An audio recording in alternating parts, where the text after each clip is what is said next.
மருதமலைக்கு நீங்க வந்து பாருங்க, ஈசன் மகளோடு மனம் விட்டு பேசி பாருங்க. தீராத வினைகள் எல்லாம் தீர்ந்து போகுங்க, சத்தியமா சொல்லுறேன், தீராத வினைகள் எல்லாம் தீர்ந்து போகுங்க. அது தீராவிட்டால் வந்து என்னை கேளுங்க, அது தீராவிட்டால் வந்து என்னை கேளுங்க. மருதமலைக்கு நீங்க வந்து பாருங்க.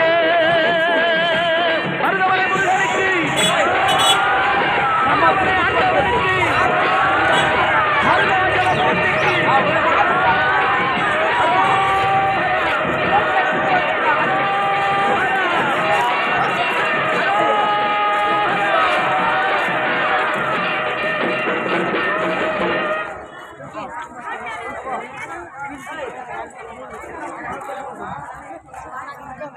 நம்பர் கேட்டேன், டிரைவர் நம்பர்.